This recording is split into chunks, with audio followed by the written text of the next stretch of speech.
예, 오늘 이 자리와 그리고 페이스북 라이브를 통해서 이 예배에 함께하고 계신 모든 분에게 주님의 크신 은혜와 평강이 그리고 위로가 함께하시기를 축원합니다.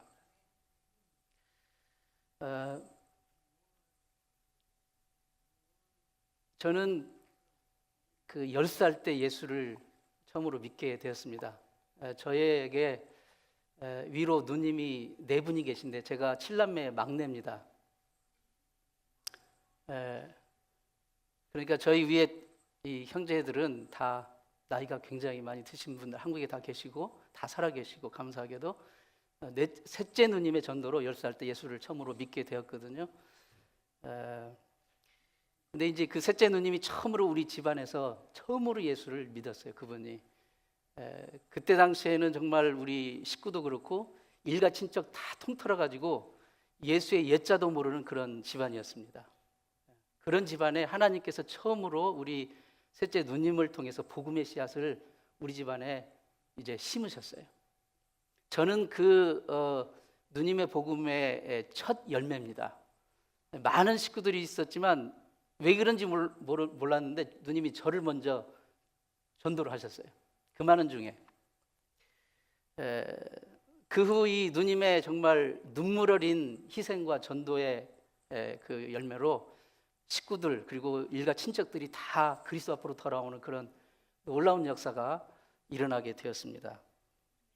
어린 시절에 그 누님을 따라서 그 교회를 가는데 그때 당시는 뭐 교회가 이렇게 흔치도 않았기 때문에 그 이제 물 건너고 다리 건너고 막 산을 이렇게 건너가지고 넘어가지고 산마루에 있는 그 교회를 갔는데 그때 당시에 뭐 마땅한 차편도 없었기 때문에 걸어서 한 40분, 50분을 갔던 것 같아요. 하염없이 갔어요. 막 다리 건너고 물 건너고 산 올라가고 해가지고 막 공동묘지도 옆에 지나가고 그랬는데 정말 그때 기억이 지금도 눈에 선선합니다. 그 누님 따라서 교회를 갔던. 그래서 우리 집안은 모두 이 셋째 누님에게 정말 사랑의 빚을 졌어요. 저도 그렇고 부모님이 예수를 믿고 자녀들에게 이렇게 그 신앙을 전수해 주는 경우가 가장 바람직한데 저희 집안은 거꾸로 자녀가 먼저 예수를 믿고 위로 거꾸로 부모 형제들을 전도하려니까 그 어려움이라는 것은 제가 옆에서 보니까 너무 힘들고 정말 핍박도 많이 받고 서러움도 많이 겪고 정말 고난을 많이 겪으셨어요. 그 얘기를 하자면 정말 시간이 많이 필요한데 어쨌든 그 많은 그 고난을 겪으시고 전도를 했습니다. 그래서 제가 예수를 믿어오면서 부러운 친구들이 있어요. 누구냐? 부모님이 먼저 예수 믿는 친구들이 제일 부러웠어요. 부모님이 예수 믿는 친구들. 지금 이 자리에 계신 부모님들 정말 여러분들은 큰일 하고 계시는 겁니다.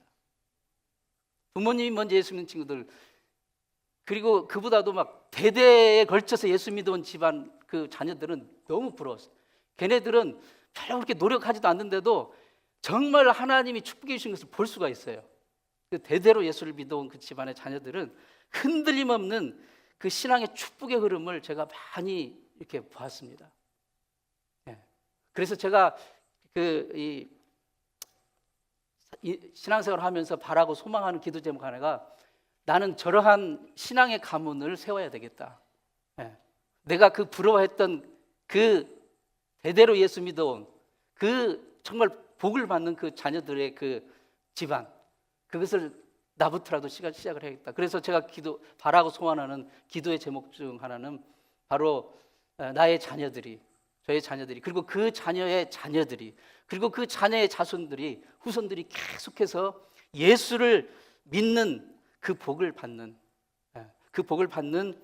그 천국 백성이 되는 그것을 늘 기도하고 있고 정말 단 한 명의 후손도 예수를 믿는 그 복에서 낙오되지 않도록 하는 그런 그 기도를 하고 있습니다. 그래서 저에게 있어서 예수를 믿는다는 것은 이 세상에서 가장 중요한 일이고 가장 복된 일입니다. 이 세상에서 가장 중요한 일은 예수를 믿는 일입니다. 제가 목사이기 때문에 상투적으로 하는 말이 아닙니다. 제가 이 세상에 태어나서 제일 잘한 일은 뭐냐면 그날 그 10살 때 누님이 교회 가자고 했을 때 두 말 없이 누님을 따라서 교회 가서 예수 믿었던 일, 제가 평생에 태어나서 가장 잘한 일이 그 일입니다.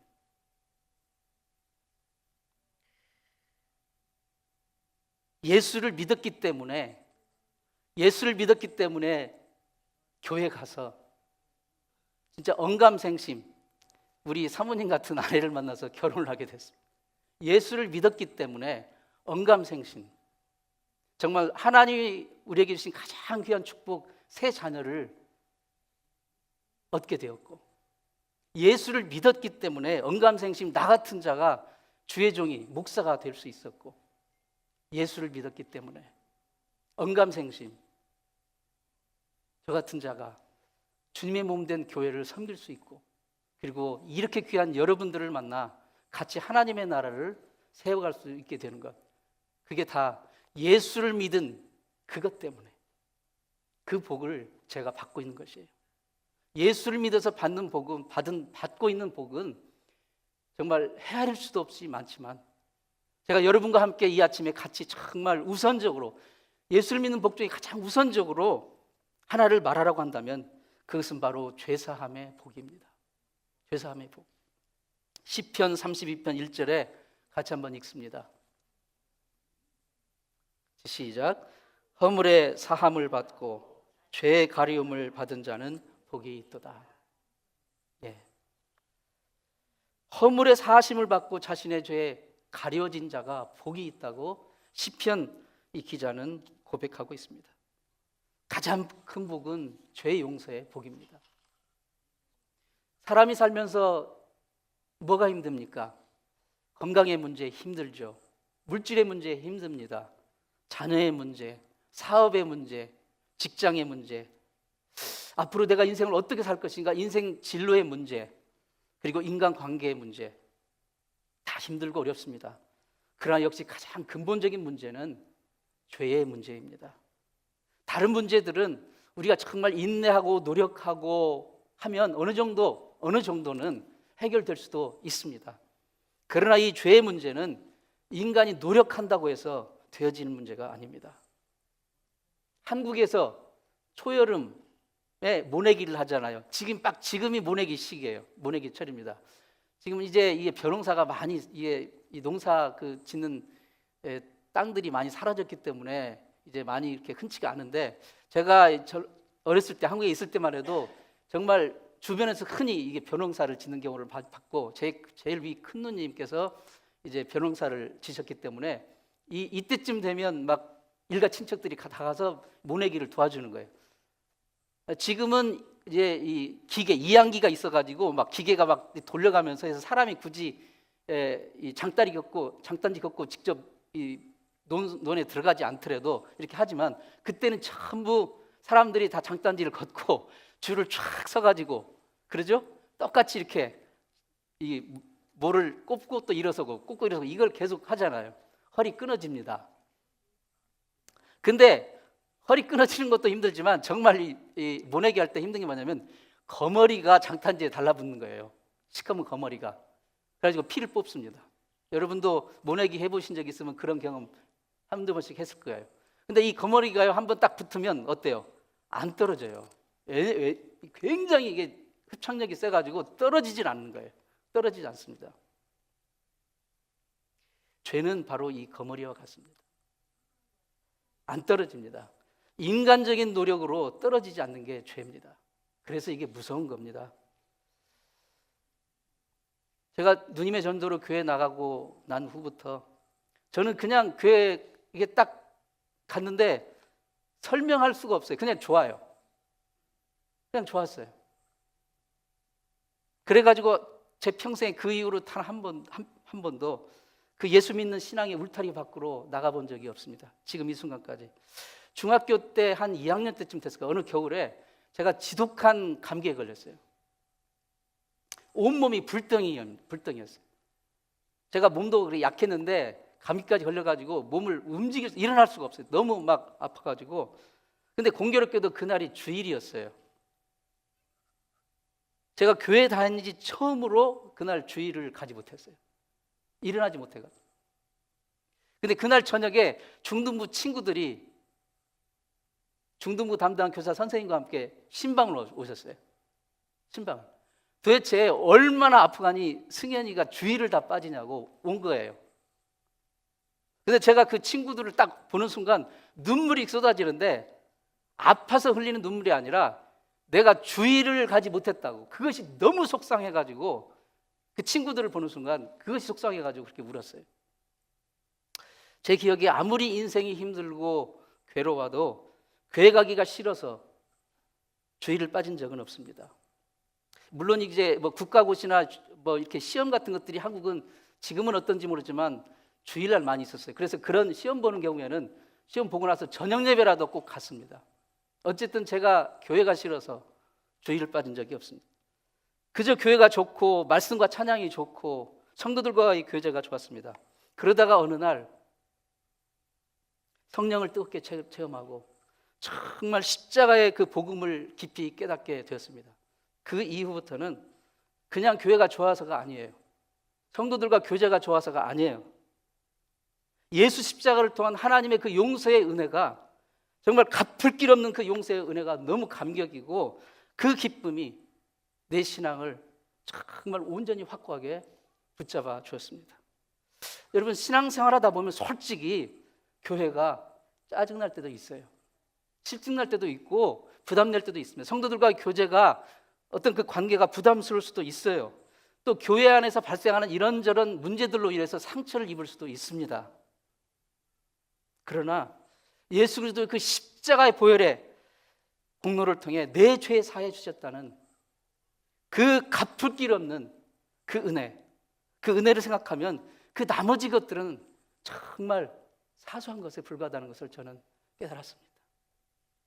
죄 사함 받았다는 이 용서의 은혜를 잊지 않는다면 우리는 결코 예수 그리스도를 붙잡는 그 신앙의 끈을 놓지 않을 것입니다. 기독교 복음의 핵심은 십자가입니다. 그 십자가의 핵심은 내 죄 사하기 위해서 예수 그리스도께서 피 흘려 죽으셨다는 그 사실입니다. 예수님이 이 땅에 오셔서 십자가를 지신 이유는 하나님을 반역하고 타락한 그 마귀가 하는 일이 바로 하나님이 사랑하는 저와 여러분을 죄에 빠뜨리고 그리고 영원히 하나님과 결별시키고 그리고 멸망의 길로 가게 하는 것이, 그게 마귀의 하는 처음부터 끝까지예요. 마귀는 지금도 그 일을 하고 있어요. 그 마귀의 일을 멸하시고자 예수 그리스도께서 이 땅에 오셔서 십자가를 지셨고, 예수님이 오셔서 십자가를 지신 그 또 하나 이유는 바로 그 마귀가 가지고 있는 죄와 사망의 권세로부터 우리를 해방시켜서 하나님의 잃어버렸던 형상을 다시 회복시키는 그 하나님의 뜻을 이루시고자 그분은 오셔서 십자가를 지신 것입니다. 예수 십자가의 보혈의 공로로 우리는 죄사함을 받은 것입니다. 이 죄사함의 선물이 바로 저 여러분이 갖게 된 구원입니다. 그 죄사함의 선물이 영원한 생명이고 하나님의 자녀됨이고 천국 백성됨입니다. 그래서 이 세상 어디에서도 주지 못하는, 이 세상 그 어디에서도 찾지 못하는 그 천국의 기쁨과 소망과 확신과 생명, 위로, 바로 그것이 우리에게 주어진 선물인 것입니다. 천국은 부자든 가난하든 예수 믿으면 갑니다. 천국은 배웠든 못 배웠든 잘났든 몰랐든 예수 믿으면 갈 수 있지만 죄를 가지고는 절대 갈 수가 없습니다. 천국 가는 길에, 구원의 길에 가장 치명적인, 가장 큰 장애물은 바로 죄입니다. 죄는 얼마나 무섭냐면, 얼마나 강력하냐면 하나님의 아들이라 할지라도 죽으셔야 하고 피를 흘리셔야만 해결될 수 있는 문제예요. 그렇기 때문에 세상에서 가장 치명적이고 심각하고 무서운 것이 죄입니다. 그러나 그 죄가 아무리 무섭고 크다 할지라도 예수 십자가 보혈의 공로로 말미암는 하나님의 속죄의 은혜는 그 치명적인 죄를 덮고도 남을 만큼 압도적이고 강력하고 완벽한 것입니다. 오늘 본문 18절은 이렇게 선포합니다. 같이 읽습니다. 오라 우리가, 여호와께서 말씀하시되 오라 우리가 서로 변론하자. 너희의 죄가 눈과 같이 희어질 것이요 진홍같이 붉을지라도 양털같이 희게 되리라. 아멘. 사랑하는 성도 여러분, 이것은 듣기조라고 하는 말이 아니에요. 정말 예수 그리스도의 그 십자가에서 죽으신 그 피를 담은 절규의 음성입니다. 사람이 죄를 짓고 잡히면 어떤 식으로든 그 죄값을 받고 형벌을 받아야 됩니다. 감옥에 가서 복역을 하든 벌금을 내든 보석금을 치르든 사회봉사를 하든 어떤 식으로든 죄값을 치러야 돼요. 그렇죠? 그러나 형벌을 받고 또 죄값을 다 치렀다 할지라도 범죄의 기록만큼은 남아있어요. 범죄의 기록만큼은. 그러나 십자가로 말미암은 하나님의 속죄의 은총은 완벽하고 최종적입니다. 무슨 말이냐면 예수 그리스도의 보혈로 말미암아 우리의 죄값만 치워진 것이 아니라 우리의 죄에 대한 그 기록도 영원히 지워지고 말소되는 것이에요. 하나님이 지워주셨습니다. 주홍같이 붉을지라도 진홍같이 붉을지라도 눈처럼 양털처럼 희게 하셨다는 것이에요. 동이 서에서 먼 것처럼, 동과 서가 영원히 만날 수 없잖아요. 동이 서에서 먼 것처럼 우리의 죄를 완전히 우리에게서 옮겨버리셨다는 거예요. 그리스도 예수 그리스도의 속죄는 우리의 죄와 허물을 대충 덧칠하는 것이 아니었어요. 우리를 완전히 새로운 사람으로 새롭게 하신 것입니다. 우리를 향하신 하나님의 사랑이 온전하다는 증거입니다. 마태복음 1장에는 예수 그리스도의 족보가 나옵니다. 여러분이 마태복음 읽으실 때 그 족보 이야기가 쭉 나오죠. 족보 읽으실 때 어땠습니까? 여러분 지루하고 따분하고 그랬었죠? 네, 저도 그랬어요. 그런데 이 예수님의 족보는 이제 왕의 족보라고도 이렇게 부릅니다. 로얄 지니알로지라고 해가지고 남성 위주로 나오고요, 왕 위주로 나오고요. 그런데 거기에 특이하게 4명의 여자의 이름이 나옵니다. 다말, 그리고 라합, 룻, 바세바. 이 4명의 여자 이름들이 나오는데 이 사람들은 서로 만난 적도 없어요. 서로 살았던 시대도 다르고 삶의 환경과 형편도 다 달랐고 그런 사람들이었어요. 그런데 이 4명에는 분명한 공통점이 몇 가지 있어요. 바로 그들은 유대인이 아니고 이방인들이었어요. 모두 다. 이 4명의 여인들은 다 이방인들이었어요. 이방인들이 어떻게 가장 유대인의 정통 그 족보 속에 들어갈 수 있었을까? 유대인도 아닌 이방인이, 남자도 아닌 여자가 도대체 무슨 대단한 업적을, 존경받을 만한 어떤 그런 일을 삶 가운데 행했기에 도대체 이런 왕의 족보에 들어갈 수 있었을까? 아닙니다. 정반대예요. 이 여인들은 특별히 업적을 남길 만한 그런 일을 행한 적도 없고 남들로부터 존경과 칭찬을 받을 만한 그런 일도 없습니다. 오히려 허물 많은 연약한 여인들이었어요. 오히려 존경은커녕 멸시를 받았던 여인들이었습니다. 거룩하신 하나님의 아들의 왕의 족보는 고사하고 일반 사람들의 족보에도 올리기를 꺼려할 만한 그런 사람들이었어요. 그런데 어떻게 그런 사람들이 예수님의 족보에 올라갈 수 있었을까요? 여기는 성경이 우리에게 주고자 하는 분명한 메시지가 있습니다. 그것은 바로 하나님이 어떤 분이신지를 알려주는 거예요. 성경이 말하는 하나님은 어떤 분이십니까?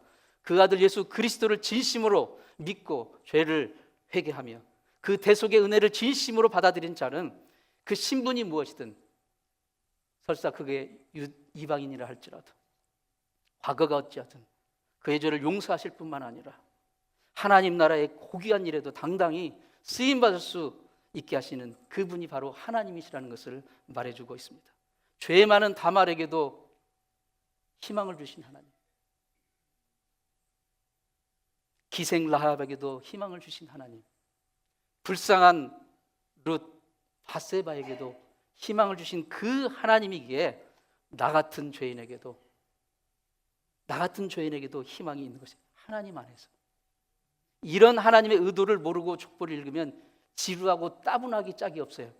그렇지만 이런 하나님의 의도를 알고 하나님의 뜻을 알고 족보를 읽으면 정말 하나님의 은혜에 감격할 수 있게 되는 것입니다.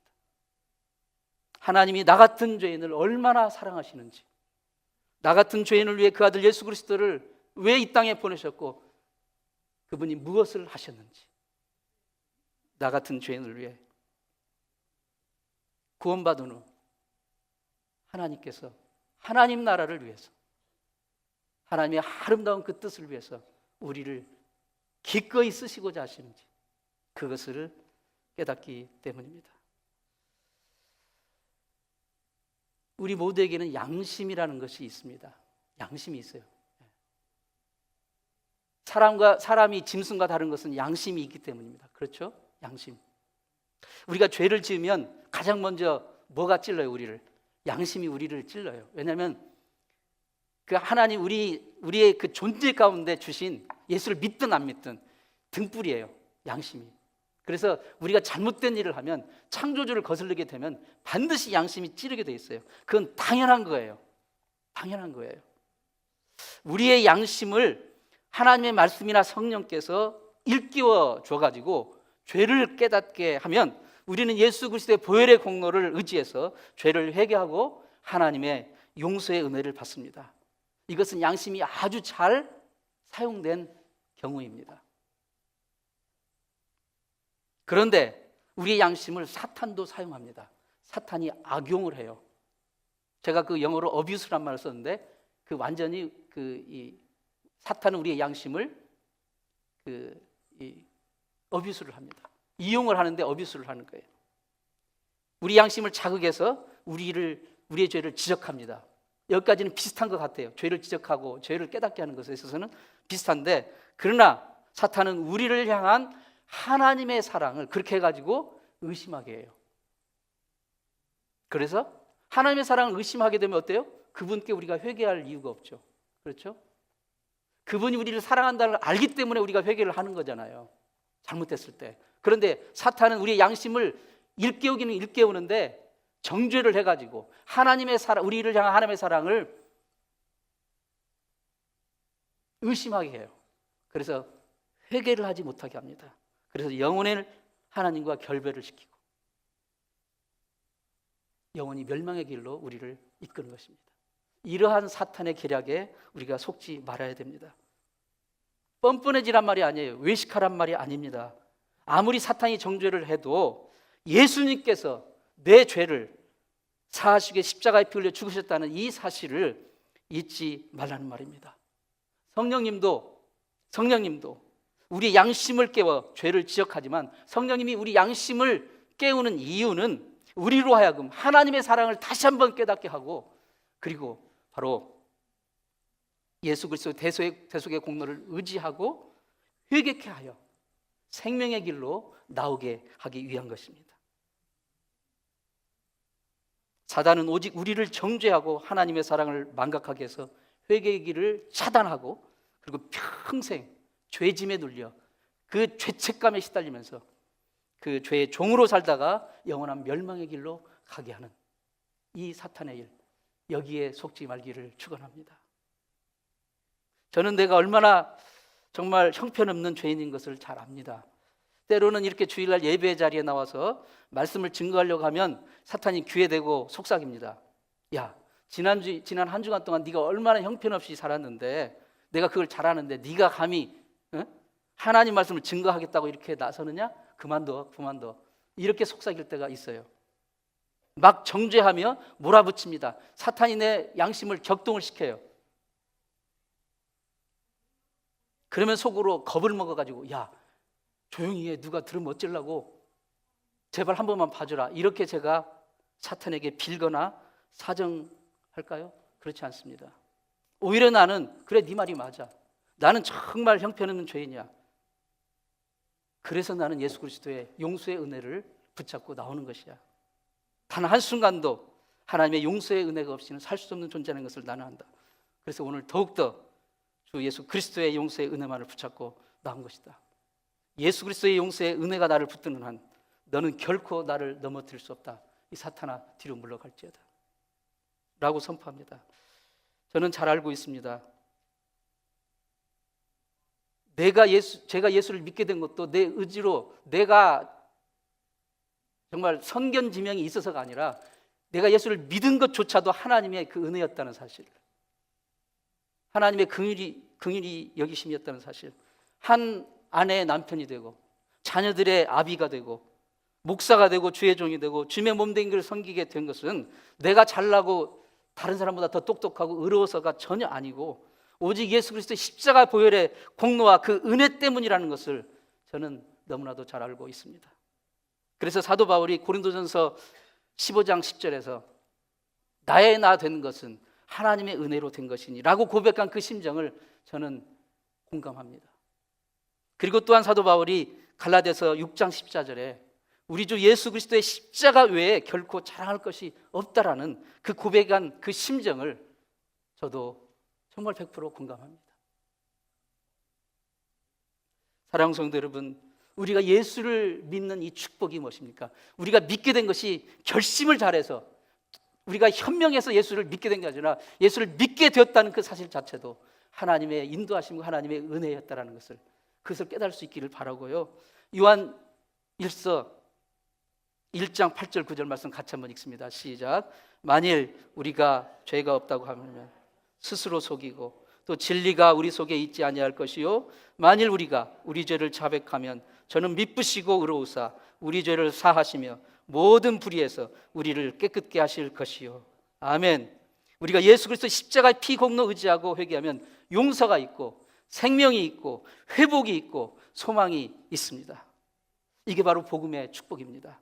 이 귀한 주 예수 그리스도의 보혈의 공로로 말미암아 우리에게 주어지는 예수를 믿는 이 놀라운 복, 세상 그 어느 것보다도 중요하고 복된 이 복이 여러분의 영혼에, 여러분의 가정에, 여러분의 삶의 현장에, 그리고 여러분의 특히 자녀들에게 임하기를 진심으로 축원합니다. 기도하겠습니다. 하나님 아버지,